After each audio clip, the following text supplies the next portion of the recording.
لا إله إلا أنت سبحانك.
السلام عليكم ورحمة الله وبركاته.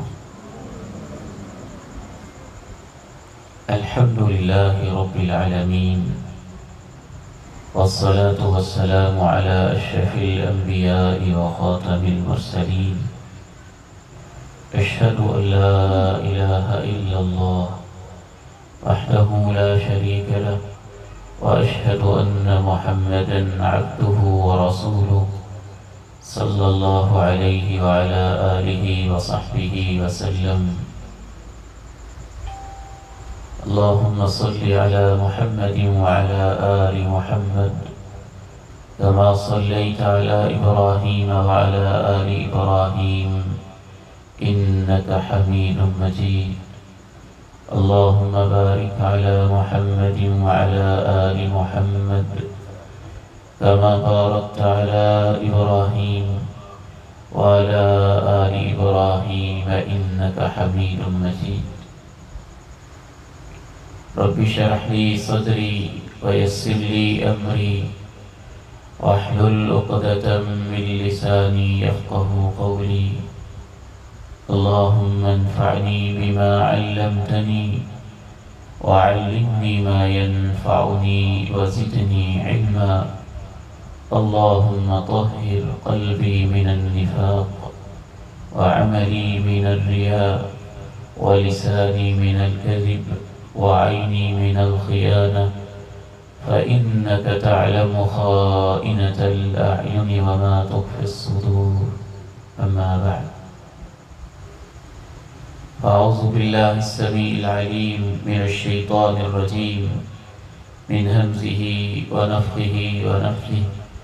بسم الله الرحمن الرحيم. فإذا نفخ في الصور نفخة واحدة وحملت الأرض والجبال فدكتا دكة واحدة فيومئذ وقعت الواقعة وانشقت السماء فهي يومئذ واهية والملك على أرجائها ويحمل عرش ربك فوقهم يومئذ ثمانية. يومئذ تعرضون لا تخفى منكم خافية. سفر آخرت کوس آج اس کا دوسرا دن اللہ تعالیٰ کی توفیق سے شروع ہوا چاہتا ہے. کل کا ہمارا موضوع تھا موت سے قبر تک،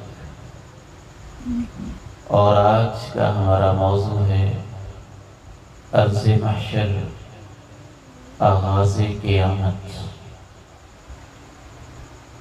جس طرح سے میری اور آپ کی زندگی کا وقت طے ہے، ہر انسان بالآخر ایک دن فنا ہو جاتا ہے، موت کے گھاٹ اتر جاتا ہے، ابدی نیند سو جاتا ہے، رب تعالیٰ کے پاس پہنچ جاتا ہے. جس طرح سے ہر جانور، ہر پرندے کو موت آتی ہے، جس طرح سے ہر کیڑے مکوڑے کو موت آتی ہے، جس طرح سے ہر انسان مرد و عورت کو موت آتی ہے، قیامت اس چیز کا نام ہے کہ اس پوری کائنات کو بھی اللہ موت دے دے گا۔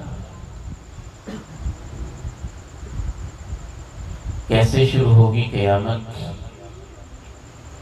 جس طرح سے آج ہم اپنی آنکھوں سے حالات دیکھ رہے ہیں، یہ بگڑتے چلے جائیں گے، بگڑتے چلے جائیں گے۔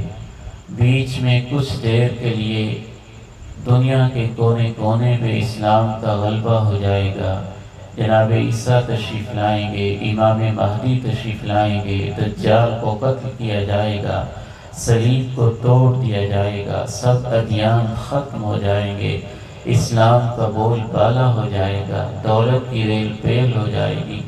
لیکن اللہ کے یہ نیک بندے جب دنیا سے رخصت ہو جائیں گے، جناب عیسیٰ رب کے پاس چلے گئے، امام مہدی رب کے پاس چلے گئے، لوگ پھر بدلنا شروع ہو جائیں گے، پھر دوبارہ حالات اتنے خراب ہو جائیں گے، اس قدر خراب ہو جائیں گے کہ رسول اللہ صلی اللہ علیہ وسلم سے خوبصورت الفاظ اور ان سے جامع نقشہ کوئی نہیں کھینچ سکتا۔ آپ نے ارشاد فرمایا فَيَبْقَى شِرَارُ النَّاسِ فِي خِفَّةِ الطَّيْرِ وَأَحْلَامِ السِّبَاعِ، ایسے لوگ باقی رہ جائیں گے جو پھرتیلی میں، چستی میں، ایکٹیونیس میں، حرکات میں اور باقی چیزوں میں تو پرندوں کی طرح ہوں گے، فی احلام السباع، لیکن حرکتوں میں، خواہشوں میں، جنسی درندگی میں، ظلم و ستم میں درندوں کی طرح ہوں گے، اڑانوں میں پرندوں کی طرح، حرکتوں میں درندوں کی طرح۔ آپ علیہ السلام نے مزید دو ٹوک الفاظ ارشاد فرمائے، لا يعرفون معروفا ولا ينکرون منکرا، اچھائی کو اچھائی نہیں سمجھیں گے، برائی کو برائی نہیں سمجھیں گے۔ مطلب کیا ہے؟ اپنی خواہشوں کے غلام ہوں گے، ان کے پاس شیطان آئے گا اور ان سے آ کے بات کرے گا، الا تستجیبون، تم اتنا کچھ کر رہے ہو تو میری بھی ایک بات مان لو۔ تو کہیں گے فما تأمرنا، آپ ہمیں کیا کہنا چاہتے ہو؟ فَيَأْمُرُهُمْ بِعِبَادَةِ الْأَوْثَانِ، شیطان ان سے کہے گا کہ بتوں کی پوجا ہی شروع کر دو۔ یہ صحیح مسلم کے الفاظ ہیں، وَهُمْ فِي ذَلِكَ دَارٌ رِزْقُهُمْ حَسَنٌ عَيْشُهُمْ، رزق فراواں ہوگا، زندگی مزے مزے کی ہوگی، بھرپور انجوائے کر رہے ہوں گے، اخلاق بگڑا ہوا ہوگا، عمل درندوں جیسے ہوں گے، ان کی ایکٹیونیس، نشاط اور قوت، حرکات و سکنات یہ پرندوں جیسے، لیکن اعمال درندوں جیسے۔ کیسا خوبصورت لفظ ہے، کتنی جامع تعبیر ہے۔ ایک اور حدیث میں رسول اللہ صلی اللہ علیہ وسلم نے ارشاد فرمایا، یہ الفاظ یاد رکھیے جو کل میں نے آپ سے کہے تھے کہ جب آپ کا یہ بھائی کہہ دے رسول اللہ صلی اللہ علیہ وسلم نے ارشاد فرمایا، فداہ ابی و امی، ان پہ میرے ماں باپ قربان ہو جائیں، ہمارا سب کچھ نچاور ہو جائے، تو ہماری نگاہیں جھک جانی چاہیے، ہمارا جسم ہمہ تک گوش ہو جانا چاہیے، ہمارے دل کے سارے دریچے اللہ کے پیغمبر کی باتوں کی طرف کھل جانے چاہیے، اور دماغ کے سارے سوچنے کے زاویے اللہ کے پیغمبر کی حدیث کی طرف پوری طرح سے واہ اور کشادہ ہو جانے چاہیے۔ آپ نے ارشاد فرمایا وَيَبْقَى شِرَارُ النَّاسِ يَتَهَارَجُونَ تہارج الحمر، یتہارجون تہارج الحمر، اتنے گندے لوگ ہوں گے، اتنے برے لوگ ہوں گے، اتنے گرے ہوئے لوگ ہوں گے، سرے بازار، چوکوں میں، چوراہوں میں، گلیوں میں، محلوں میں اس طرح سے جنسی آوارگی کریں گے جس طرح گدھوں کی جنس آپس میں سب کے سامنے بے حیائی کرتے ہیں۔ یتہارجون تہارج الحمر، انسانیت ان کے اندر سے رخصت ہو چکی، جنسی آوارگی اپنی آخری حدوں کو چھونے لگی۔ اللہ کے پیغمبر کے الفاظ میں گدھوں کی طرح وہ حرکتیں کرنے لگے۔ ایک اور حدیث میں رسول اللہ صلی اللہ علیہ وسلم نے قسم اٹھا کے کہا والذی نفسی بیدہ لا تفنا هذه الامہ حتى يفترش الرجل المرأة في الطريق فيكون خيرهم من يقول لو واريتها میری امت اس وقت تک فنا نہیں ہوگی جب تک ان کی یہ حالت نہ ہو جائے کہ ایک مرد ایک عورت کو سرے بازار سرے راہ این شاہراہ عام کے اوپر اس کے ساتھ بے حیائی کا ارتکاب کرے گا، اور سب سے اچھا انسان اسے سمجھا جائے گا جو اس بے حیا جوڑے سے اتنا کہہ دے کاش کہ تم دیوار کی اوٹ میں برا کام کر لیتے۔ سرے بازار یہ بے حیائی، یہ گندگی تم نہ پھیلاتے۔ آج جب بعض دفعہ میں اخبارات میں پڑھتا ہوں، کہانیاں سنتا ہوں، لوگوں سے معاملات اور ان کے ساتھ ڈیلنگ، کالج یونیورسٹی چوک گلیوں محلوں میں سوشل لائف میں جب ہم دیکھتے ہیں، حیران ہو جاتا ہوں امت اخلاقیات کی کس اتھا گہرائی اور زوال کا شکار ہو چکی ہے۔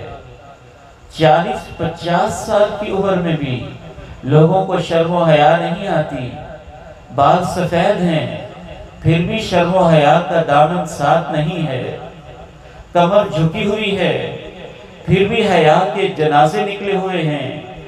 یہ نکلتے نکلتے اس لیول پہ پہنچیں گے کہ سرے بازار ایک جوڑا بے حیائی کرنے لگے گا، اور اللہ سے غفلت اس قدر، اس سے پہلے ہی سب سے بڑی ان لوگوں کے اوپر اللہ کی ناراضگی یہ ہوگی کہ رات کو سوئیں گے صبح اٹھیں گے تو قرآن مجید سے انسانوں کو محروم کر دیا جائے گا، قرآن کے الفاظ کو اٹھا لیا جائے گا، قرآن کی نعمت سے انسانیت کو محروم کر دیا جائے گا۔ صورتحال یہاں تک پہنچ جائے گی کہ آخر میں ایسے لوگ رہ جائیں گے، آپ نے ارشاد فرمایا لا تقوم الساعة حتى لا يقال في الأرض الله الله حتى لا يقال في الأرض الله الله۔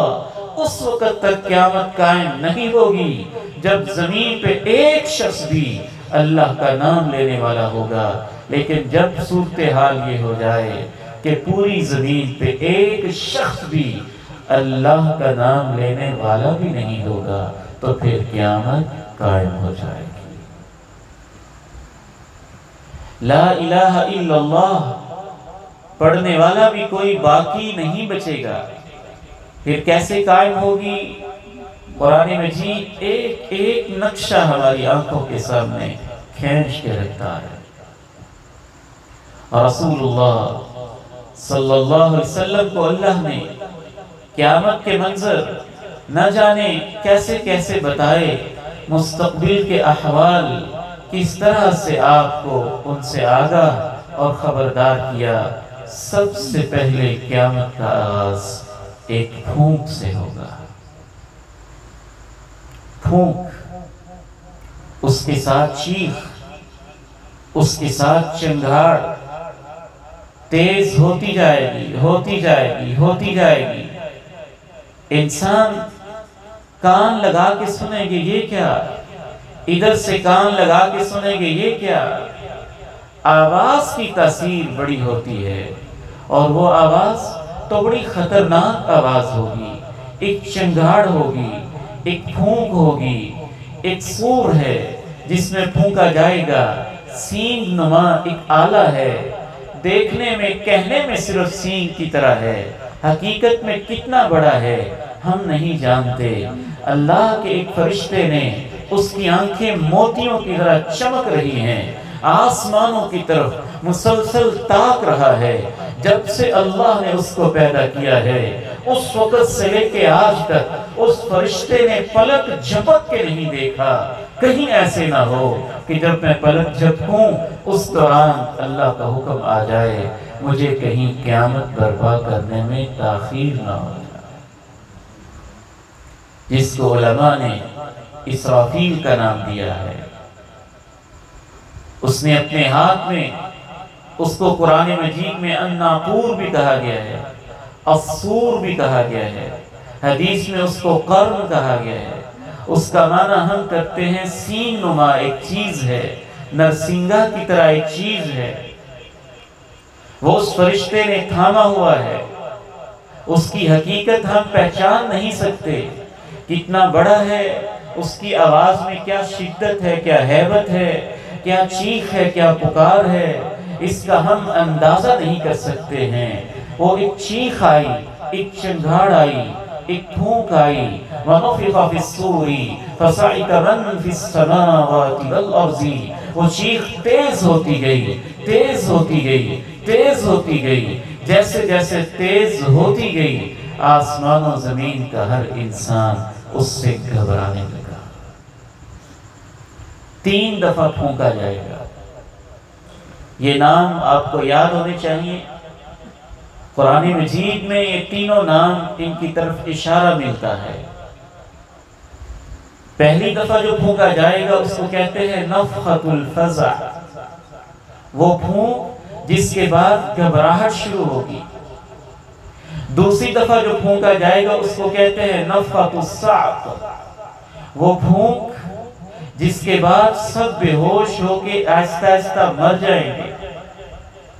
تیسری دفعہ پھر پھونکا جائے گا، اس کو کہتے ہیں نفخۃ البعث والحشر، وہ پھونک جس کے بعد سب قبروں سے زندہ اٹھ کھڑے ہوں گے۔ تو یہ 3 دفعہ اس میں پھونکا جائے گا۔ پہلی پھونک کو کہتے ہیں نفخۃ الفزع، جس سے گھبراہٹ شروع ہوگی، قیامت شروع ہوگی، کائنات کا نظام الٹ پلٹ ہو جائے گا، درم برم ہو جائے گا۔ دوسری پھونک جس سے سب بے ہوش ہو کے جو اس وقت زندہ ہوں گے وہ سب کے سب مر جائیں گے۔ اور تیسری پھونک جس کے بعد جو مرے ہوئے تھے اور جو پہلے سے فوت شدہ تھے سب اپنی قبروں سے اٹھ کھڑے ہوں گے، زندہ ہو جائیں گے۔ بعض اہل علم کہتے ہیں کہ نفخۃ الصعق اور نفخۃ الفزع ایک ہی ہوگا، یعنی گھبراہٹ والی پھونک کو اور بے ہوشی والی پھونک کو وہ ایک ہی شمار کرتے ہیں کہ وہ پھونک اتنی لمبی ہوگی کہ پہلے گھبراہٹ ہوگی، پھر وہ پھونک جاری رہے گی، اتنی جاری رہے گی کہ آہستہ آہستہ پھر انسان بے ہوش ہو جائیں گے اور اس کے بعد ان پہ موت طاری ہو جائے۔ اس پھونک کا تذکرہ قرآن مجید میں متعدد مقامات کے اوپر ہے، ان میں سے چند ایک میں آپ کے سامنے پڑھتا ہوں۔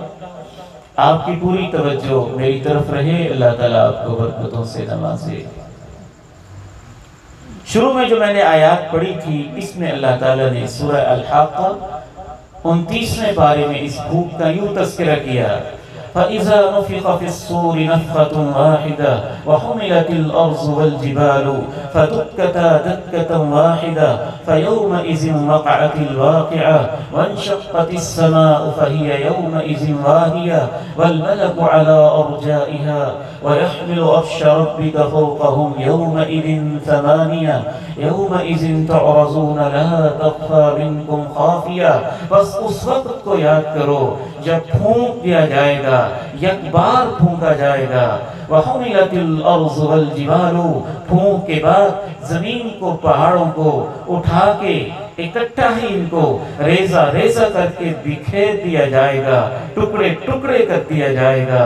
وَانشَقَّتِ السَّمَاءُ فَهِيَ يَوْمَئِذٍ وَاهِيَةٌ، آسمان ٹکڑے ٹکڑے ہو جائے گا اور بالکل بودا ہو جائے گا، اور فرشتے اس کے کنارے پہ کھڑے ہوں گے۔ وَالْمَلَكُ عَلَىٰ أَرْجَائِهَا وَيَحْمِلُ عَرْشَ رَبِّكَ فَوْقَهُمْ يَوْمَئِذٍ ثَمَانِيَةٌ، تیرے رب کے عرش کو اس دن 8 فرشتوں نے اٹھایا ہوگا۔ يَوْمَئِذٍ تُعْرَضُونَ لَا تَخْفَى مِنكُمْ خَافِيَةٌ، اس دن تم رب کے سامنے پیش کیے جاؤ گے، تمہاری کوئی چھپی ہوئی چیز چھپی نہیں رہے گی۔ سورہ زمر میں اللہ نے اس پھونک کا یوں تذکرہ کیا، وَنُفِخَ فِي الصُّورِ فَصَعِقَ مَنْ فِي السَّمَاوَاتِ وَمَنْ فِي الْأَرْضِ سور میں پھونک دیا گیا، جو آسمانوں والے تھے جو زمینوں والے تھے سب کے سب بے ہوش ہو گئے۔ ثُمَّ نُفِخَ فِيهِ أُخْرَى فَإِذَا هُمْ قِيَامٌ يَنْظُرُونَ پھر دوبارہ اس میں پھونکا گیا تو اچانک سب کے سب کھڑے دیکھنے لگے، ان کی آنکھیں پھٹی پھٹی اور دیکھنے لگے یہ کیا ہو رہا ہے۔ ایک اور مقام پہ اللہ نے اس پھونک کا یوں تذکرہ کیا، وَنُفِخَ فِي الصُّورِ فَفَزِعَ مَنْ فِي السَّمَاوَاتِ وَمَنْ فِي الْأَرْضِ سور میں پھونک دیا گیا، آسمان و زمین کی ساری مخلوقات گھبرانے لگ گئی۔ اس میں پھونکا جانا اس بات کی علامت ہوگی کہ اس کائنات کا آخری دن شروع ہو گیا ہے۔ اسی لیے قیامت کا نام ہے الیوم الآخر، آخری دن۔ قیامت کا نام ہے الحاقہ، ایک حقیقت۔ قیامت کا نام ہے الصاخہ، ایک چنگھاڑ۔ قیامت کا نام ہے الطامۃ الکبریٰ، بہت بڑی مصیبت۔ قیامت کا نام ہے یوم الفزع، گھبراہٹ کا دن۔ قیامت کا نام ہے یوم الحساب، حساب کا دن۔ قیامت کا نام ہے یوم الدین، جو کچھ کیا تھا بدلے کا دن۔ قیامت کا نام ہے یوم الفزع الاکبر، بہت بڑی گھبراہٹ کا دن۔ قیامت کا نام ہے یوم یقوم الناس لرب العالمین، جس دن انسان رب کے سامنے کھڑے ہوں گے۔ اللہ رب العزت نے اس قیامت کو آخری دن اسی لیے کہا ہے کہ وہ اس کائنات کی تباہی کا آخری دن ہوگا، اور وہ آخری دن 50,000 سال تک جاری رہے گا۔ اب اس 50,000 سال میں کیا کیا ہوگا،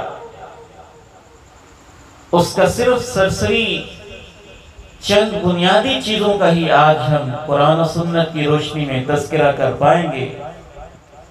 چیخ آئی، چنگھاڑ آئی، گویا اعلان ہو گیا کہ انسانوں آخری دن شروع ہو چکا ہے۔ اس کے شروع ہوتے ہی اچانک ہی قیامت قائم ہوگی۔ قائم ہونے کا منظر اللہ کے پیارے نبی علیہ السلام نے صحیح بخاری میں یوں بیان کیا، وَلَا تَقُومَنَّ السَّاعَةُ وَقَدْ نَشَرَ الرَّجُلَانِ صَوْبَهُمَا، اس انداز میں قیامت قائم ہوگی۔ وہ بدکار عورت بدکار مرد فحاشی کر رہے ہیں، کوئی کھانا پکا رہا ہے، کوئی انجوائے کر رہا ہے، کوئی مزے اڑا رہا ہے، کوئی کاروبار کر رہا ہے، کوئی بزنس کر رہا ہے، بازار کھلے ہوئے ہیں، تجارتیں ہو رہی ہیں، ڈیلنگ ہو رہی ہے، سب کا سب کائنات کا نظام ایسے ہی چل رہا ہے۔ بڑے بڑے بر اعظموں میں جیسے دنیا ہے ویسے ہی چل رہی ہے۔ اللہ کے نام سے اتنے غافل ہیں کہ لفظ اللہ بھی بھول گئے ہیں، لا الہ الا اللہ کہنے والا بھی کائنات میں کوئی باقی نہیں بچا ہے۔ اب اللہ کا فیصلہ ہو گیا کہ ان بدترین انسانوں کے اوپر جو لا الہ الا اللہ کا لفظ بھی بھول چکے ہیں، ان کے اوپر قیامت قائم کر دی جائے، جو سرے بازار بے حیائیوں کے بازار گرم کر رہے ہیں۔ اتنے گندے لوگ جو گدھوں کی طرح چوکوں چراہوں میں بدفعلیاں اور بری حرکتیں کر رہے ہیں، اتنے غلیظ لوگ جو اللہ کو چھوڑ کے بتوں کی پرستش کر رہے ہیں اور شرک کی دلدل کے اندر ڈوبے ہوئے ہیں، لیکن خوشحال ہیں، کوئی غربت نہیں ہے، کوئی فاقہ نہیں ہے۔ دار رزقہم، کسی گھر میں کوئی بھوک نہیں، ہر طرف دولت کی ریل پیل ہے اور سب اللہ کو بھولے ہوئے۔ چنگھاڑ آئی، چنگھاڑ کے آتے ہی وہ جو بازار تھا، اس بازار میں دو لوگ بیٹھے ہوئے تھے، کپڑا سامنے پھیلایا ہوا تھا، سودا کر رہے تھے، فائنل نہیں ہوگا، کپڑے سمیٹنے سے پہلے ہی چنگھاڑ شروع ہو جائے گی، قیامت قائم ہو جائے گی۔ الصادق المصدوق فداہ ابی و امی، میرے ماں باپ آپ پہ قربان جائیں۔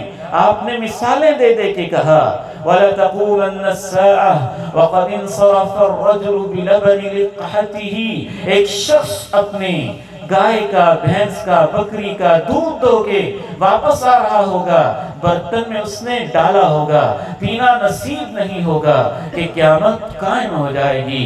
الصادق المصدوق علیہ الصلاۃ والتسلیمات نے ارشاد فرمایا، ایک آدمی یلیت حوضہ، پانی کے کنارے سیٹ کر رہا ہوگا، ابھی پینا نصیب نہیں ہوگا کہ قیامت قائم ہو جائے گی۔ آپ نے ارشاد فرمایا، وقد رفع احدهم لقمته، آدمی نے اپنا نوالا اٹھایا ہوگا، منہ میں ڈالنا نصیب نہیں ہوگا کہ قیامت قائم ہو جائے گی۔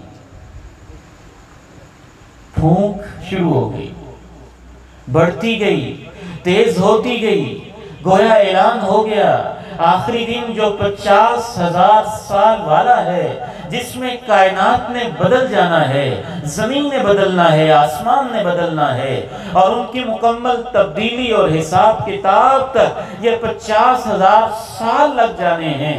اس لیے اس کو آخری دن کہا گیا کہ اس کے بعد اس کائنات نے ختم ہو کے بالکل بس جنت رہے گی یا جہنم رہے گی، ایک نئی دنیا آباد ہو جائے گی۔ یہ اس انسانی زندگی کا آخری دن ہوگا جس کو قیامت کا دن کہا جاتا ہے۔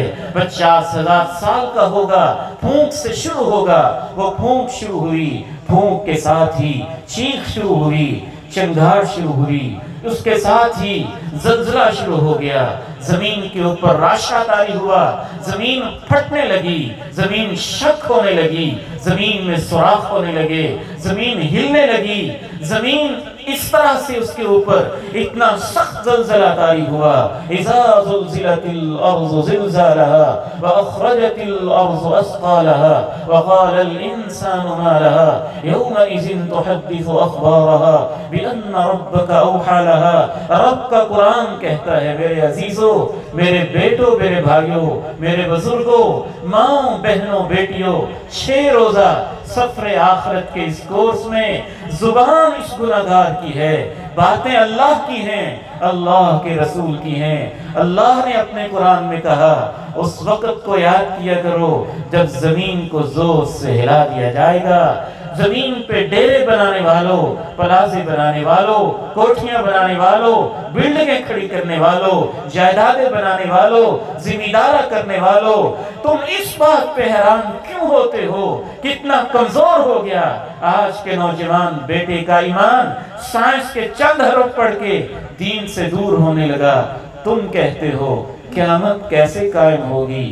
اللہ کا قرآن کہتا ہے کہ تم یہ سوچا کرو کہ اللہ کتنا عظیم ہے کہ اس نے زمین کو کیسے روکا ہوا ہے، وہ اسے ہلنے نہیں دیتا ہے۔ اس کا ہلنا عجیب نہیں ہے، اس کا رک جانا عجیب ہے۔ اس کا رکے ہونا اللہ کی قدرت ہے، اس کا تھمے ہونا اللہ کی قدرت ہے۔ تمہاری زمین کے نیچے کیا ہے؟ پانی ہے۔ تمہاری زمین کے نیچے کیا ہے؟ گیسز ہیں۔ تمہاری زمین کے نیچے کیا ہے؟ ابلتے ہوئے لاوے ہیں۔ تمہاری زمین کے نیچے کیا ہے؟ پلیٹس ہیں، ان کی موومنٹ ہے۔ تمہاری زمین کے نیچے کیا ہے؟ گہری کھائیاں ہیں۔ تمہاری زمین کے نیچے کیا ہے؟ سمندروں کے بہتے ہوئے سلسلے ہیں۔ اس کا ہلنا عجیب نہیں ہے۔ اللہ کہتے ہیں یہ میری نشانی ہے کہ میں نے تمہارے لیے زمین کو رہنے کی جگہ بنایا ہوا ہے۔ وَمِنْ آيَاتِهِ أَن تَقُومَ السَّمَاوَاتُ وَالْأَرْضُ، زمین آسمان کے نظام کا قائم رہنا اس کی نشانی ہے۔ یہ اللہ کی نشانی ہے کہ اس نے اسے مستقر بنایا ہے۔ یہ اللہ کی نشانی ہے کہ اس نے اسے أَمَّنْ جَعَلَ الْأَرْضَ قَرَارًا وَجَعَلَ خِلَالَهَا أَنْهَارًا، کون ہے وہ جس نے زمین کو تمہارے لیے ٹھہرنے کے لیے ایک مقام بنایا ہے، جائے قرار بنایا ہے۔ قرآن مجید جو قیامت کی نشانیاں بیان کرتا ہے تو اس کے دلائل بھی اتنے زبردست دیتا ہے، اگر کوئی عقل سلیم رکھنے والا ہو مانے بغیر نہیں رہتا۔ کہیں اللہ کا قرآن کہتا ہے أَيَحْسَبُ الْإِنسَانُ أَن يُتْرَكَ سُدًى أَلَمْ يَكُ نُطْفَةً مِّن مَّنِيٍّ يُمْنَىٰ، کیا تم سمجھتے ہو کہ تمہیں پانی کے ایک نطفے سے خوبصورت علقہ، مضغہ، خوبصورت آنکھیں، خوبصورت ہاتھ، یہ پلکیں، یہ پورے، یہ بھویں، یہ بال، یہ سب کچھ فضول اللہ نے دیا ہے۔ تم کیا سمجھتے ہو اللہ کے پیارے نبی محمد کریم علیہ السلام اور دنیا کے گندے ترین انسان اگر قیامت نہیں آنی تو نعوذ باللہ کیا سب مٹی میں مل جائیں گے اور سب ختم ہو جائیں گے؟ جو یہ نہیں مانتا قیامت نہیں آنی ہے، گویا وہ اللہ کی ناانصافیوں کے اوپر الزام لگا رہا ہے کہ اللہ ناانصافیاں کر رہا ہے۔ یہاں کوئی 10 قتل کر رہا ہے، کوئی 100 قتل کر رہا ہے۔ انصاف کا تقاضا ہے ایسا دن آئے جہاں سب کو بدلے چکا دیے جائیں۔ اللہ کہتے ہیں تم قیامت کو کیوں نہیں مانتے ہو؟ روزانہ تم سوتے ہو وہ موت ہوتی ہے، صبح اٹھتے ہو وہ زندگی ہوتی ہے۔ اللہ کا قرآن کہتا ہے تم قیامت کو کیوں نہیں مانتے ہو؟ تم فصلیں خزاں دیکھتے ہو، خزاں میں پتے جھڑ جاتے ہیں، درخت مردہ ہو جاتے ہیں، پھر بارش آتی ہے، پھر تم بہار دیکھتے ہو۔ یہاں تو موت کے بعد زندگی، روزانہ اس کے سما میں تمہیں دکھا رہا ہوں۔ اللہ اپنے قرآن میں یہ دلیل دیتا ہے، جناب عزیر نے لوگوں کو زندہ ہوتے قیامت کا منظر اپنی آنکھوں سے دیکھ لیا تھا۔ جناب عیسیٰ اس دنیا میں مردوں کو اللہ کی توفیق اور اس کے حکم سے معجزانہ طور پہ زندہ کرتے رہے تھے۔ جناب ابراہیم نے پرندوں، بے جان پرندوں کو زندہ ہوتا اپنی آنکھوں سے دیکھ لیا تھا۔ پوری دنیا تسلیم کرتی ہے کہف والے 300 سال تک غار میں سوئے رہے تھے، پھر اللہ نے ان کو زندہ کر دیا تھا۔ اللہ رب العزت کہتے ہیں جب انسانی تاریخ میں ایک طرف موسیٰ ہے، دوسری طرف فرعون ہے، ایک طرف ابراہیم ہے، دوسری طرف نمرود ہے، ایک طرف جناب عیسیٰ ہیں، دوسری طرف ان کو سولی کے پھندے پہ لٹکانے کی کوشش کرنے والے ظالم لوگ ہیں، ایک طرف جناب زکریا ہیں، دوسری طرف پتھر پھینکنے والے ہیں، ایک طرف محمد کریم علیہ الصلاۃ والتسلیمات ہیں، فداہ ابی و امی، دونوں جہانوں کے سردار ہیں، دوسری طرف ابو جہل و ابو لہب ہیں۔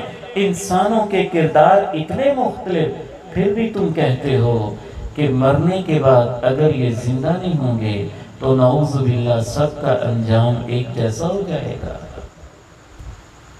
الیس اللہ بأحکم الحاکمین، اللہ سے بڑھ کے انصاف کرنے والا کون ہے؟ زمین شک ہوئی، پھٹ گئی، ریزہ ریزہ ہوئی، بکھری، اس میں شگاف پڑے، اس میں زلزلے آئے۔ زلزلہ بھی تو تم زمین کی ہر سطح پہ ہر وقت کہیں نہ کہیں موومنٹ جاری رہتی ہے، اور کبھی ہم نے اپنی آنکھوں سے 2005 کا زلزلہ مظفر آباد کے اندر میں نے دیکھا۔ جب وہ 2005 کا زلزلہ آیا، 7 منزلہ ایک ہوٹل، نیلم ہوٹل ہوتا تھا، زمین پھٹی اور اس کی 7 منزلیں کر دیا گیا۔ وَانشَقَّتِ السَّمَاءُ فَهِيَ يَوْمَئِذٍ وَاهِيَةٌ، یہ بالکل بودا ہو گیا۔ اس کے اندر جو اللہ نے ایک مضبوط نظام رکھا ہے وہ سارے کا سارا تباہ و برباد، درم برم ہو گیا۔ ایک مقام پہ کہا بودا ہو گیا، ایک مقام پہ کہا جیسے تیل کسی جگہ کے اندر بوائل کرے کسی چیز میں اور آخر میں تلچھٹ سی رہ جاتی ہے، یہ اس طرح سے ہو گیا۔ ایک مقام پہ کہا فَكَانَتْ وَرْدَةً كَالدِّهَانِ، آسمان کا رنگ ایسا بدلا کہ یہ گلاب کے پھول کی طرح بالکل سرخ ہو گیا۔ آسمان بدلا، سورج کا کیا حشر ہوا؟ اِذَا الشَّمْسُ كُوِّرَتْ وَإِذَا النُّجُومُ انْكَدَرَتْ وَإِذَا الْجِبَالُ سُيِّرَتْ، سورج کو بے نور کر دیا گیا، ستاروں کو جھاڑ کے رکھ دیا گیا، چاند کو بے نور کر دیا گیا۔ ایک مقام پہ کہا جمع الشمس والقمر، جمع الشمس والقمر، جس اللہ نے آج اتنا مضبوط نظام بنایا ہے، لَلشَّمْسُ يَنبَغِي لَهَا أَن تُدْرِكَ الْقَمَرَ وَلَا اللَّيْلُ سَابِقُ النَّهَارِ، کہ سورج چاند کبھی ایک محدود فاصلے کے اوپر ہمیشہ رہتے ہیں، اللہ ان کو ایک مخصوص فاصلے پہ رکھتا ہے۔ وَجُمِعَ الشَّمْسُ وَالْقَمَرُ، یہ آپس میں ٹکرائے، ان کو اکٹھا کر دیا گیا، ستارے جھڑنا شروع ہو گئے، آسمان کے ٹکڑے ٹکڑے ہو گئے، وہ پھٹ گیا، پہاڑ ختم ہو گئے۔ یہ گھبراہٹ کا سلسلہ مسلسل جاری ہے۔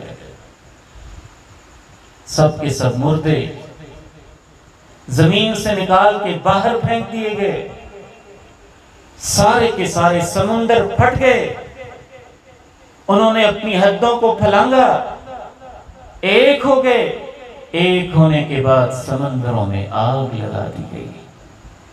وَإِذَا الْبِحَارُ سُجِّرَتْ۔ اور سائنس کے بچے جانتے ہیں کہ پانی میں آگ لگنا تو کوئی مسئلہ ہی نہیں ہے۔ کیا کیا فارمولے آپ نے یاد کیے ہیں، کبھی ان کی روشنی میں قرآن کو تھوڑا سا سمجھنے کی کوشش کیا کرے۔ سمندروں میں آگ لگا دی گئی، کائنات تباہ ہوئی۔ انسان کی کیفیت کیا ہے؟ گھبرایا ہوا، آوازیں دیتا ہے، بھاگ رہا ہے۔ یقول الانسان یومئذ این المفر، ہائے میں بھاگ کے کہاں جاؤں؟ یوم التناد، آوازیں دیتا ہے، او فلاں او فلاں او فلاں، لیکن کوئی اس کی آواز سننے کو تیار نہیں۔ یومئذ یوم یفر المرء من اخیہ وامہ وابیہ وصاحبتہ وبنیہ لکل امرئ منہم یومئذ شأن یغنیہ۔ ماں سے بھاگتا ہے، باپ سے بھاگتا ہے، بیٹے سے بھاگتا ہے، بیوی سے بھاگتا ہے، بھائی سے بھاگتا ہے، دوست سے بھاگتا ہے۔ عجب اس کے اوپر کیفیت طاری ہے۔ اسی اسنا میں اللہ جانتا ہے پہلے اور دوسری پھونک میں کتنا وقفہ ہوگا۔ جناب ابو ہریرہ نے کہا میں نے اللہ کے پیارے نبی سے سنا تھا دونوں پھونکوں کے درمیان 40 کا وقفہ ہوگا۔ پوچھا گیا 40 سال کا؟ ابو ہریرہ نے کہا میں کچھ نہیں کہہ سکتا۔ پوچھنے والے نے کہا 40 مہینے کا؟ کہا میں کچھ نہیں کہہ سکتا۔ پوچھنے والے نے کہا 40 ہفتوں کا؟ کہا کچھ نہیں کہہ سکتا۔ 40 دنوں کا؟ کہا کچھ نہیں کہہ سکتا۔ کتنے عظیم لوگ تھے، دین میں کوئی بات اپنی طرف سے نہیں کہتے تھے۔ فلاں نے کہا، فلاں نے کہا، یہ دین نہیں ہوتا، دین ہے اللہ نے کہا، اللہ کے رسول نے کہا صلی اللہ علیہ وسلم۔ جناب ابو ہریرہ نے کہا میں نے بس 40 کا لفظ مجھے یاد ہے، وہ 40 کا وقفہ ہوگا۔ بعض ضعیف روایات میں 40 دن آئے، بعض ضعیف روایات میں 40 سال کا وقفہ آیا۔ پھر دوسری دفعہ پھونکا گیا۔ جب دوسری دفعہ پھونکا گیا، جو انسان زندہ تھے وہ بے ہوش ہونا شروع ہو گئے، ان کے اوپر بے ہوشیاں طاری ہوئیں، بے ہوش ہوتے ہوتے سب کے سب وہیں پہ ختم کر دیے گئے۔ پھر تیسری دفعہ پھونکا گیا، ثم نفخ فیہ اخری فاذا هم قیام ینظرون۔ پھر تیسری دفعہ پھونکا گیا۔ تیسری دفعہ پھونکنے سے پہلے کیا ہوا؟ اور جب انسان بے ہوش ہوئے تو موت کیسے طاری ہوئی؟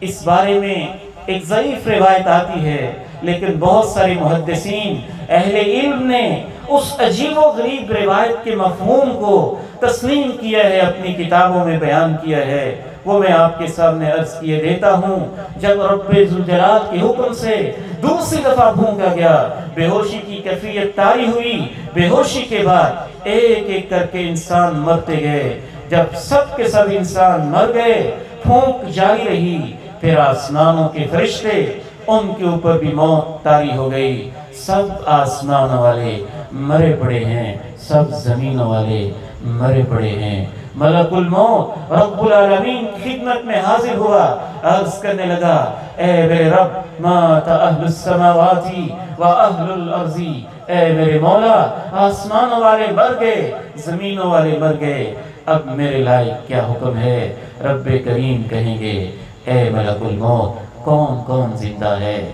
وہ عرض کرے گا حالانکہ اللہ جانتے ہیں، اے میرے رب جبرائیل زندہ ہے، اے میرے رب میکائیل زندہ ہے، اے میرے رب تیرے عرش کو اٹھانے والے فرشتے زندہ ہیں۔ رب العالمین کہیں گے کہ جبرائیل بھی مر جائے اور اسے بھی موت آ جائے۔ اس ضعیف روایت میں آتا ہے کہ عرش بول اٹھے گا اے اللہ جبرائیل بھی مر جائے، میکائیل بھی مر جائے۔ رب کریم کہیں گے کیوں نہیں، وہ بھی میری مخلوق میں سے مخلوق ہیں۔ کل من علیہا فان ویبقى وجہ ربک ذو الجلال والاکرام۔ سب کو فنا ہونا ہے، کل نفس ذائقۃ الموت، سب نے موت کے منہ میں جانا ہے۔ ملک الموت پھر رب کریم کی خدمت میں حاضر ہوا، رب کریم سے عرض کیا اللہ جبرائیل بھی مر گئے، میکائیل بھی مر گئے، زمین والے بھی مر گئے، آسمان والے بھی مر گئے، رب کریم پوچھیں گے کون کون زندہ ہے؟ ملک الموت کہے گا اے میرے رب میں زندہ ہوں، تیرے عرش کو اٹھانے والے فرشتے زندہ ہیں، وَأَنْتَ الْحَيُّ الْقَيُّومُ الَّذِي لَا يَمُوتُ، تیری ہستی زندہ ہے جسے کبھی موت نہیں آتی، باقی ساری کائنات فنا ہو چکی ہے۔ رب کریم کہیں گے عرش کو اٹھانے والے فرشتے بھی مر جائیں۔ رب تو نہ عرش کا محتاج نہ فرشتوں کا محتاج، یہ تو اس کا جلال ہے، یہ تو اس کی شان ہے، یہ تو اس کی مخلوقات ہیں کہ ان چیزوں کو اس نے بنایا۔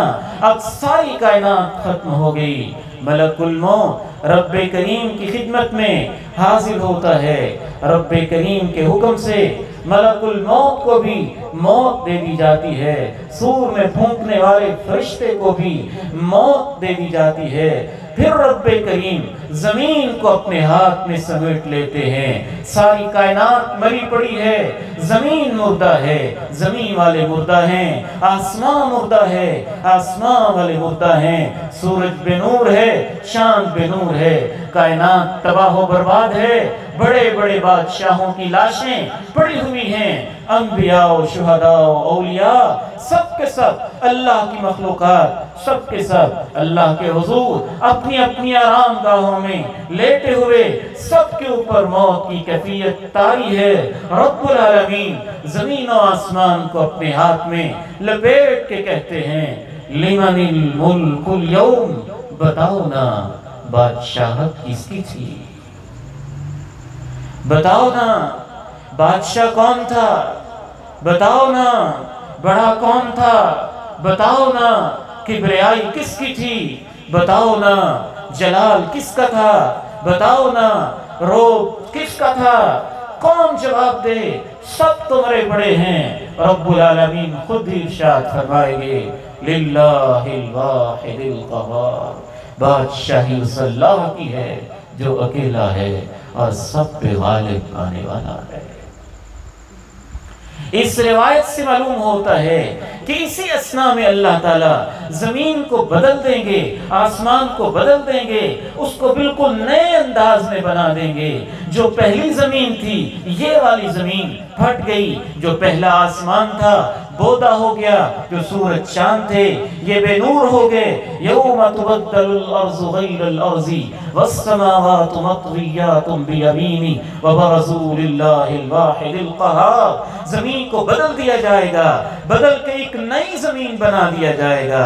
ایک نئی زمین کیسی ہوگی؟ صحیح بخاری میں اللہ کے پیارے نبی علیہ السلام نے ارشاد فرمایا وہ ایک نئی زمین چاندی کے ٹکڑے کی طرح بالکل سفید اور روشن ہوگی، اور وہ ایسی زمین ہوگی کہ اس کے اوپر اللہ کی کبھی نافرمانی نہیں ہوئی ہوگی، کبھی کوئی خون نہیں بہا ہوا ہوگا، وہ ارض موقف ہوگی،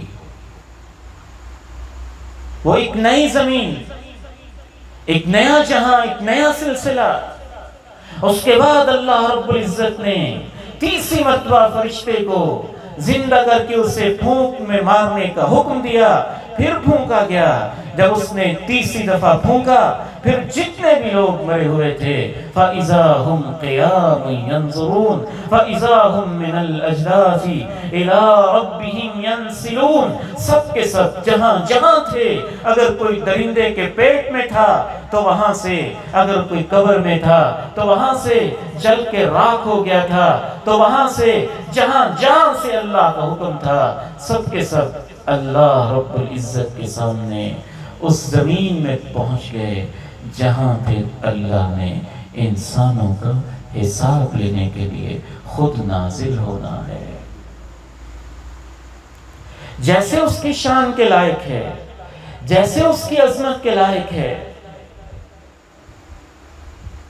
جب یہ سارا منظر ہوا، گھبراہٹوں کی کیفیت ہوئی، اب اللہ رب العزت نے انسانوں کا حساب شروع کرنے سے پہلے ایک نئی گھبراہٹ کا عالم، اب سب کو جمع کرنا ہے ایک میدان کے اندر، وہ جو حشر کا میدان ہے، وہ جو ایک نئی زمین ہے، وہ جو چاندی جیسی ہے، جہاں اللہ کی نافرمانی نہیں ہوئی ہے، جہاں پہ رب کریم نے فرشتوں کے ساتھ اپنے جلال و جبروت، اپنی شان کے مطابق خود تشریف لے کے آنا ہے۔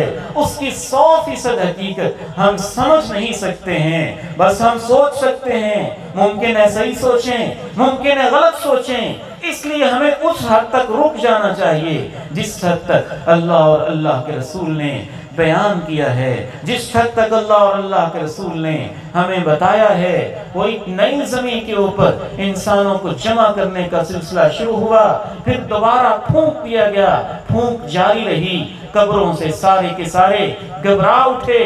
کوئی کہہ رہا ہے یا ویلنا من بعثنا من مرقدنا هذا ما وعد الرحمن وصدق المرسلون۔ ہائے افسوس، کس نے ہمیں اٹھا دیا ہے؟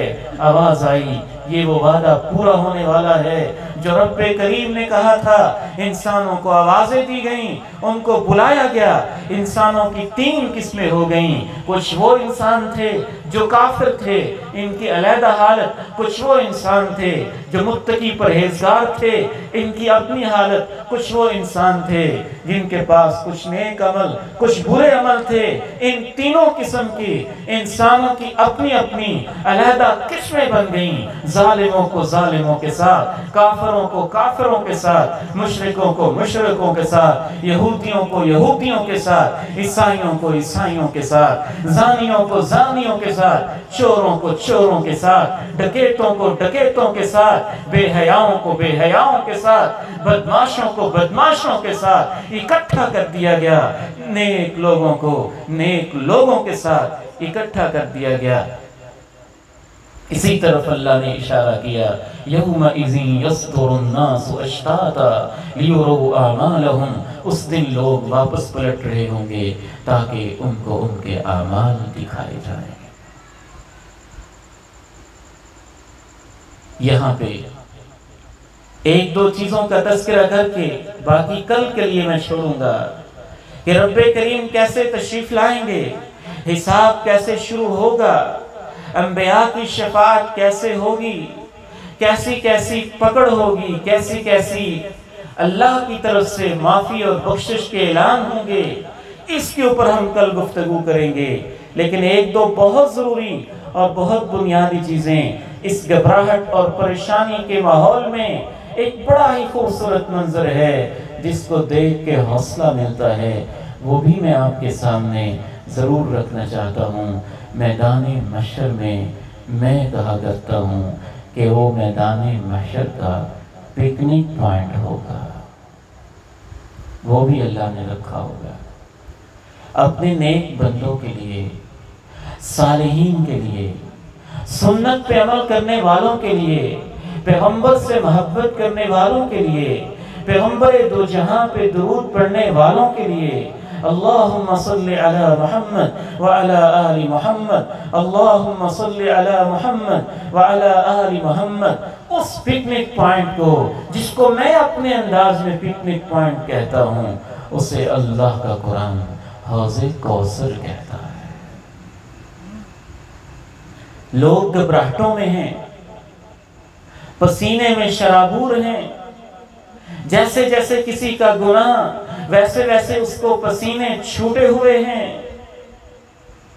50,000 سال کے دن میں مختلف قسم کی تبدیلیاں آنی ہیں، چینجز ہونی ہیں، کائنات نے تہو بالا ہونا ہے، اس لیے مختلف منظر ہیں۔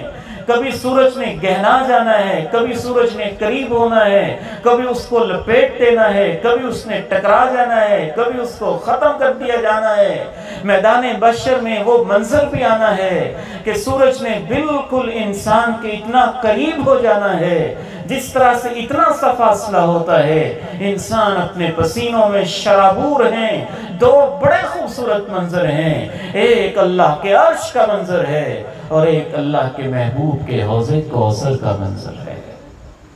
اس کو دیکھ کے کچھ حوصلہ ہو جاتا ہے۔ جب آپ نے کہا نا کائنات تباہ ہوگی، گھبراہٹ ہوگی، پریشانیاں ہوں گی، صحابہ پریشان ہوئے، عرض کرنے لگے اے اللہ کے پیارے نبی اس وقت ہم کیا وظیفہ پڑھیں، یاد کر لیں۔ آپ نے فرمایا تم پڑھنا حسبنا اللہ و نعم الوکیل، حسبنا اللہ و نعم الوکیل، حسبنا اللہ و نعم الوکیل۔ ہمارے لیے اللہ کافی ہے، وہ کیا ہی اچھا کارساز ہے، کیا ہی اچھا بگڑیاں بنانے والا۔ دوسری عظیم ترین چیز درود شریف ہے۔ انشاءاللہ تعالی جو اپنی زندگی میں درود پڑھنے والا ہے، پیغمبر سے محبت کرنے والا ہے، بات بات پہ، قدم قدم پہ، جگہ جگہ پہ درود کی عظمت، درود کے ترانے اس کی زبان پہ جاری رہتے ہیں۔ قیامت اور درود کا بہت گہرا تعلق ہے۔ قیامت کی پریشانیوں میں کمی اور درود کا کئی حوالوں سے احادیث میں تعلق نظر آتا ہے۔ ایک تو قیامت جمعے والے دن قائم ہونی ہے، اور جمعے والے دن صبح سے لے کے طلوع آفتاب کا کوئی درمیانی وقت ہوگا جس میں سور میں پھونکا جائے گا، قیامت شروع ہو جائے گی۔ آپ نے ارشاد فرمایا جمعے والے دن میرے اوپر زیادہ سے زیادہ درود پڑھا کرو۔ صبح ہی سے اگر درود شروع ہے تو شاید اللہ اس درود کی برکت سے انسان کو کیا دے گا۔ ایک حدیث سے یوں معلوم ہوتا ہے کہ بہت زیادہ درود پڑھنے والے لوگ اللہ کے پیارے نبی کے بالکل قریب پہنچ جائیں گے، آپ کے قریب قریب پہنچ جائیں گے۔ ظاہر ہے پوری کائنات کے اپنے اپنے منظر ہیں، ہر انسان کی اپنی دنیا ہوگی۔ جہاں اللہ کے پیارے نبی ہوں گے وہاں کتنا سکون ہوگا۔ سب کے لیے قیامت ایک جیسی نہیں ہوگی۔ آسمان پھٹ رہا ہے، سورج شک ہو رہا ہے، گھبراہٹیں ہیں، چیخ ہے، چنگاڑ ہے، ڈانٹ ہے، لیکن نیک لوگوں کے لیے یہ 50,000 سال کا دن اتنی جلدی گزر جائے گا جیسے دن کا کچھ حصہ گزر جاتا ہے۔ الا ان اولیاء اللہ لا خوف علیہم ولا هم يحزنون۔ جو اللہ کے اولیاء ہوتے ہیں، جو اللہ کے دوست بن جاتے ہیں، جو اللہ کے حکموں کو مانتے ہیں، جو پیغمبر کی سنتوں پہ عمل کرتے ہیں، نہ ان پہ خوف ہوگا، نہ ان پہ غم کی کوئی کیفیت ہوگی۔ حوض کوثر کا ایک منظر ہوگا، آپ علیہ السلام حوض کوثر پہ تشریف فرما ہوں گے۔ آپ نے خود حوض کوثر کا بیان کرتے ہوئے اپنی امت کو بتایا، حافتاہ قباب اللؤلؤ۔ حوض کوثر اصل میں جنت سے نکلنے والی نہر کا ایک ایسی ایکسٹینشن ہے، اصل اس کی جنت میں ہے، جنت کے ایک اعلیٰ ترین نہر ہے، وہاں سے ایک ایسی ایکسٹینشن دی گئی ہے کہ وہاں سے پانی میدان محشر میں آ رہا ہے، میدان محشر میں ایک جگہ پہ جمع ہو رہے، جس جگہ پہ جمع ہو رہے انا فرطکم علی الحوض۔ اللہ کے پیارے نبی فرماتے ہیں میں وہاں بیٹھ کے تمہارا انتظار کر رہا ہوں۔ حافتاہ قباب اللؤلؤ۔ میں حوض کوثر کو ایک عام حوض سے نہیں سمجھتا، لفظ حوض آیا ہے، کئی 100 کلومیٹر تک یہ لمبی خوبصورت عظیم ترین نہر ہوگی، اندر موتی ہوں گے، کناروں پہ موتی ہوں گے، صرف موتی ہی نہیں ہوں گے، جس طرح سے پکنک پوائنٹ کے اوپر ہٹس بنے ہوتے ہیں، چھوٹے کمرے بنے ہوتے ہیں، آرام گاہیں بنی ہوتی ہیں۔ میرا ایمان حدیث کی روشنی میں یہ کہتا ہے کہ حوض کوثر کے کناروں پہ اللہ نے جنتیوں کے اور اللہ کے نبی کے امتیوں کے لیے موتیوں کے خیمے بھی بنائے ہوں گے۔ یہ اللہ کے نبی نے معراج میں دیکھے تھے، اور آپ نے بتایا حافتاہ قباب اللؤلؤ۔ اس حوض کے کناروں کے اوپر موتیوں کے خیمے بنے ہیں، برتن لگے ہیں، آب خورے سجے ہیں، اللہ کے پیارے نبی تشریف فرما ہیں، آپ کی امت آ رہی ہے۔ صحابہ کو پریشانی سے لاحق ہوئی، پوچھا اللہ کے پیارے نبی آپ ہمیں پہچان تو جائیں گے نا، میرا امتی آ رہا ہے۔ چلیں ان کو تو اللہ کے نبی نے ان کو دیکھا ہوا تھا، ان کو آپ پہچان جائیں گے، ہم 21ویں صدی کے گناہگار لوگ اللہ کے نبی ہمیں کیسے پہچانیں گے؟ آپ نے فرمایا میں اپنی ساری امت کو پہچان جاؤں گا، میری ساری ہی امت کے چہرے چمک رہے ہوں گے، میں پہچان جاؤں گا یہ میرا امتی ہے، پھر میں ان کو پلاؤں گا، اللہ وہ جام مجھے اور آپ کو نصیب فرما دے۔ لیکن یہ پہچان مشروط ہے ایک شرط کے ساتھ۔ یہی فرق ہے میرے بھائیوں، صرف پیغمبر کی شان بڑی عظیم چیز ہے، لیکن اس شان کا تقاضا ہے کہ آپ کی باتوں کو پورا مانا جائے۔ اس امت کو پہچان ملے گی، خاص شان ملے گی، چہرے چمکیں گے، لیکن شرط یہ ہوگی کہ ان لوگوں کے چہرے چمکیں گے جو وضو کرتے ہوں گے، نمازیں پڑھتے ہوں گے۔ اے پٹیاں کے میرے بیٹے، اے حجرہ شاہ مقیم کے میرے بیٹے، نئی آبادی کی میری بیٹی، میری بہن، ہم آپ کو غلط فہمی میں نہیں رکھنا چاہتے، وہ بتانا چاہتے ہیں جیسے اللہ کے پیارے نبی نے بتایا ہے۔ آپ نے ارشاد فرمایا میں حوض کوثر پہ ہوں گا، اپنی امت کا انتظار کروں گا، اس پہ جام لگے ہوں گے، موتیوں کے خیمے سجے ہوں گے، میری امت کے لوگ میرے پاس آئیں گے، میں ان کو پلاؤں گا، فرشتے موجود ہوں گے، لیکن میں ان کو پہچانوں گا وضو کے نشانات سے، وضو کے نشانات سے۔ جہاں جہاں وضو کا پانی پہنچتا ہے وہ آزاد چودھویں کے چاند کی طرح چمک رہے ہوں گے، آپ پہچان جائیں گے کہ میرا امتی آ رہا ہے۔ وہاں آرام ملے گا، وہاں سکون ملے گا۔ کبھی کبھی تو مجھے لگتا ہے کہ شاید وہاں بیٹھے بیٹھے ہی 50,000 سال کا دن اللہ گزار دے گا، بشرطے کہ ایمان ہو، اخلاص ہو، رسول اللہ سے محبتیں ہوں، ان کی عقیدتیں ہوں، ان کی سنتوں پہ عمل ہو، ان کو چاہا ہو اور دل سے چاہا ہو، ان کو بسایا ہو اور دل میں بسایا ہو، ان کو مانا ہو اور ان کی بھی مانی ہو، ان کو خوب مانا ہو اور دل و جان سے مانا ہو، اور ان کو اپنی زندگی کی ایک ایک بات کو ان کی سنتوں میں ڈھالا ہو۔ ہم اپنی ورکشاپ میں ایک کتاب پڑھاتے ہیں اور میں حیران رہ جاتا ہوں، نیند کے اٹھنے سے لے کر رات دوبارہ سونے تک اللہ کے نبی کے 24 گھنٹے میں کیا سنتیں ہیں، کیسے آپ زندگی بسر کرتے تھے۔ اگر آپ واقعتاً محبت کرتے ہیں، ایمان سے بتائیں، کبھی جاننے کی کوشش کی ہے؟ جب ہمیں پتہ ہی نہیں تو عمل تو بعد میں ہوتا ہے، علم ہی نہیں تو عمل کیسے ہوگا؟ نیند سے آپ اٹھتے کیسے تھے؟ پڑھتے کیا تھے؟ نگاہ آسمان کی طرف کیسے اٹھاتے تھے؟ کون سی دعا پڑھتے تھے؟ قرآن کی کون سی آیت پڑھتے تھے؟ وضو کیسے کرتے تھے؟ پانی کیسے پیتے تھے؟ کھانا کیسے کھاتے تھے؟ ڈیلنگ کیسے کرتے تھے؟ معاملات کیسے کرتے تھے؟ بات کیسے کرتے تھے؟ گفتگو کیسے کرتے تھے؟ چال کیسی ہوتی تھی؟ لباس کیسا ہوتا تھا؟ اطوار کیسے ہوتے تھے؟ مسجد میں تشریف آوری کیسی ہوتی تھی؟ جب آپ گفتگو کرتے تھے موتی کیا رولتے تھے؟ خوبصورت باتیں کیا کہتے تھے؟ یہ سیکھنے کی باتیں ہیں نا۔ کیا کیا اس میں سے آپ نے سیکھا ہے؟ کتنا وقت آپ نے اس کے لیے لگایا ہے؟ اسی چیز کو دیکھتے ہوئے ہم نے الحمدللہ راجوال میں ایک ورکشاپ شروع کی ہوئی، اس ہفتے بھی وہ ہوگی انشاءاللہ۔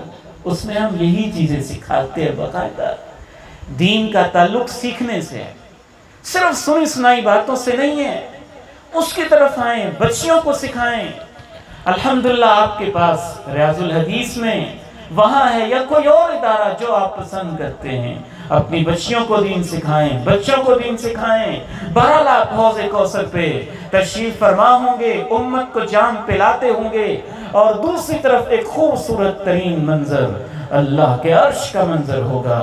رب کریم اپنے بہت سارے بندوں سے کہتے ہوں گے آؤ آج میں تمہیں اپنے عرش کا سایہ نصیب کرنا چاہتا ہوں، وہ نوجوان جس نے جوانی عبادت میں گزاری، وہ حکمران جس نے عدل و انصاف سے کام لیا، وہ سخی انسان جس نے چھپ کے صدقہ و خیرات کیا، غریبوں کے ساتھ ہمدردی کی، یتیموں کے کام آیا، بیواؤں کا سہارا بنا، جگہ جگہ ویلفیئر کے کام کرتا رہا، چھپ چھپ کے کرتا رہا، دائیں ہاتھ نے کیا بائیں کو پتہ نہ چلا، اتنا خفیہ کرتا رہا، اسے بھی اللہ کہیں گے میں تمہیں اپنے عرش کا سایہ نصیب کرنا چاہتا ہوں۔